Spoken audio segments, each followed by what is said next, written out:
Hello, my name is Dr. Marlene Helm, Acting Superintendent for the Fayette County Public Schools, and this is our weekly video update from the Helm.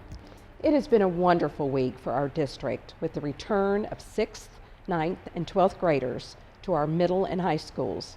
For 6th graders and freshmen walking the halls and entering their classrooms of their schools for the first time, it marked the true beginning of the next phase in their educational journey.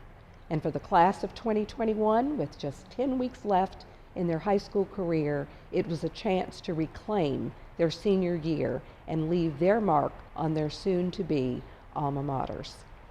As we close out week 3 of our graduated return to in-person learning, I am pleased to report that our health and safety precautions are running smoothly, and the 7-day average of new cases is the lowest we've seen in Fayette County in 8 months.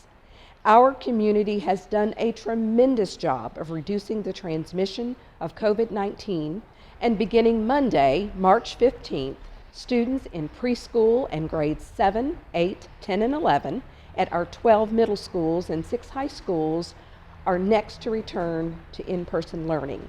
We are filming this week at Liberty Road Bus Garage with hundreds of yellow buses as our backdrop, because I am excited to share the final step in our return to in-person learning. Starting Monday, March 22nd, middle and high school students who attend Carter G. Woodson Academy, STEAM Academy, Success Academy, the Learning Center, and the Stables, whose families chose in-person learning, will return to campus.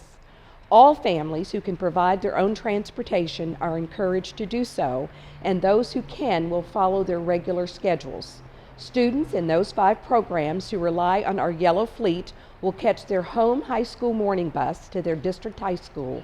From there, they will transfer to a shuttle, bus, or van, which will deliver them to their special program. Those taking the shuttles will have a slightly modified school day and catch the bus or van back to their home high school in order to ride the high school neighborhood routes home in the afternoon. Each program will make individualized arrangements for bus riders to receive the remainder of their instruction virtually. Neighborhood high school bus routes can be searched by home address in the Bus Route Finder link found at www.fcps.net/bus. School start and end times will change for Martin Luther King Academy, and beginning the week of March 22nd, students will be picked up on neighborhood routes and transported directly to school. Bus stop schedules will be available no later than March 18th.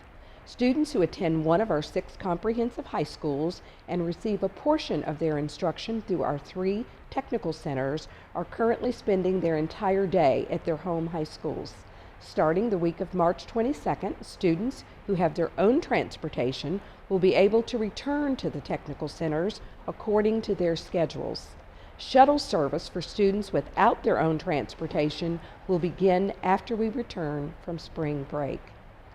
Our remaining 2 programs are partnerships with other community organizations. At Opportunity Middle College, students take a mix of high school classes and courses taught by Bluegrass Community and Technical College, which is still operating virtually. Families will receive specific information about their transportation arrangements for the high school component of their courses. At the Family Care Center, operated by the Lexington-Fayette Urban County Government, staff are working individually with students to overcome transportation barriers for those who want to come to school immediately to access teachers, child care, and social services support. Current students can contact their social worker or Vanna Armstrong with questions at 859-288-4045. A year ago tomorrow, I was working at Harrison Elementary School supporting our Promise Academy initiative. It was the last day of school before the governor's 2-week shutdown order took effect. At the time, many of us hoped the closure would be temporary, a short lockdown to keep the virus at bay, followed by a return to normalcy. We knew very little about COVID-19. Doctors were unsure how to treat it, vaccines were not a possibility, experts had not yet encouraged us to wear masks. This time last year, we did not know that the virus would make an indelible mark on our health, our families, our jobs, our schools, and our everyday lives. As we pass this one-year milestone, closure remains elusive. In many ways, the past 12 months defy summation.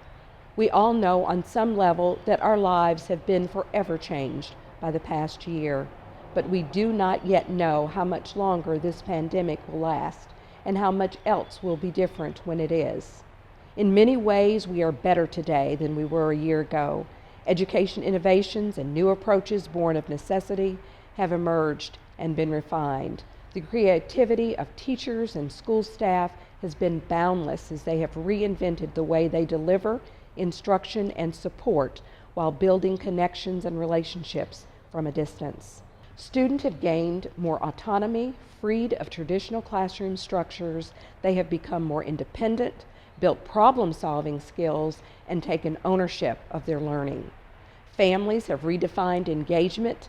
With a front row seat on their child's schooling, families gained insight into the ways their children learn best, and they did a tremendous job of supporting their academic success.